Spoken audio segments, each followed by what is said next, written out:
daawadayaal waxaanu waraysi la yeelnay Yaasir Maxamed Axmed Baafo oo ah arday Soomaaliyeed oo wax ka barta waddanka Malaysia. Sababta keentay in aanu Yaasir ku soo qaadano qaybta waraysiyada ee wargelin ayaa ah in Yaasir uu barto maada aan dad fara badani aysan baran ama aysan ku takhasusin. haddaba ardaygan Soomaaliyeed muxuu bartaa?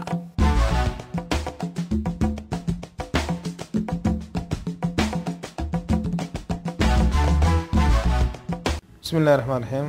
مقعي هو ياسر محمد أحمد بافو. دقن حاليا دلك ماليشيا وحكبرتها جامعة Northern University ماليشيا ديارية مادة لده Tourism Management أم سومالي دو تقانو مارينتا دالحيسكا.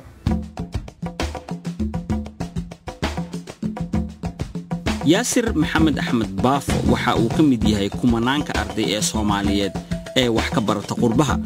runtii marka hore waxaan rabaa inaan u mahadnaqo waalidkayga hooyo iyo aabo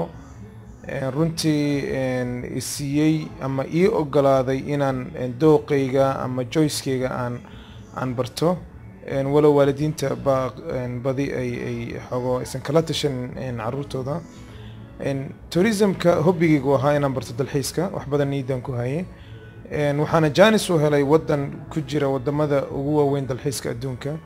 inaan ka barto ayadoo taas ay jirtana waxa igu dhaliyay dalka Soomaaliya oo ah dalkeena hooyo dalxiiska runtii kaalin weyn kaga jira dadka ma oga marka waxa ii muuqatay saaxadii ama barxadii ama qofkii buuxin lahaa kaalinta dalxiiska inay meesha ka maqan tahay. dalxiiska horta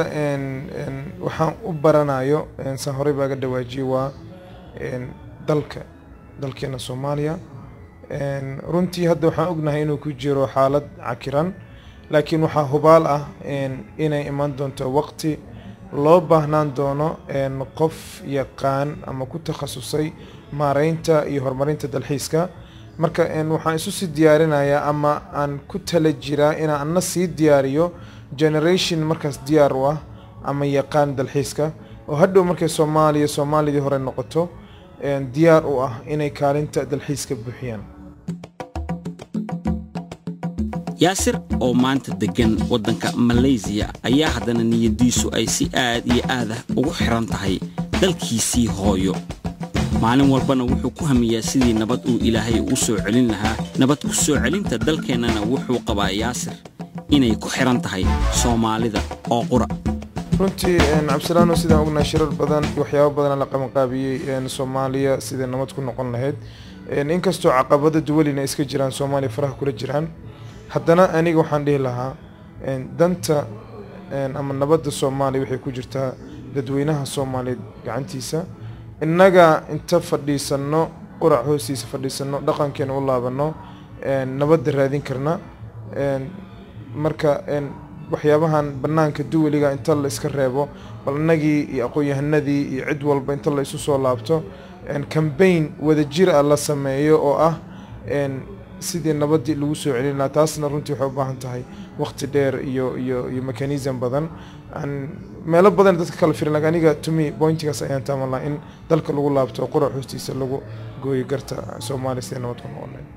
Yaasir wuxuu had iyo goor ku dadaalaa kobcinta dhalinyarada Soomaaliyeed wuxuuna u doodaa xuquuqda dhalinyarada isagoo arkaya in dhibta ugu weyn ay soo gaarto dhalinyarada Soomaaliyeed ayna yihiin kan xabadda ridaya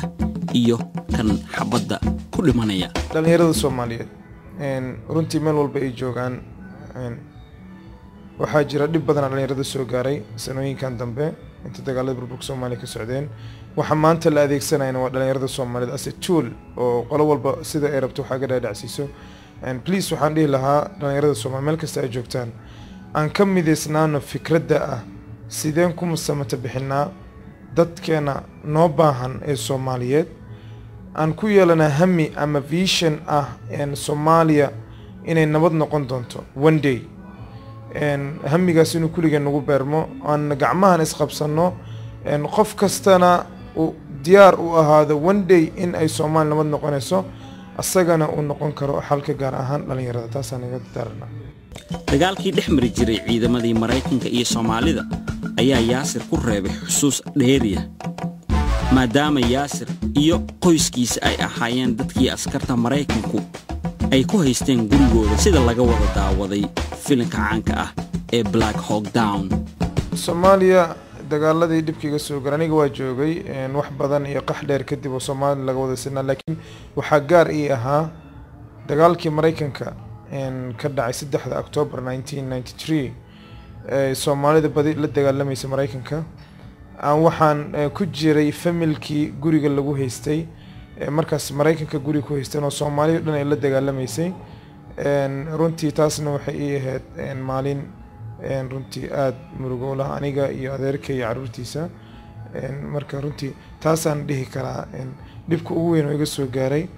muddo in ka badan 24 saacadood in guriga lagu haysto Mareykan haysto aniga dugsigan ka dhiganay meesha markaas waa yaraa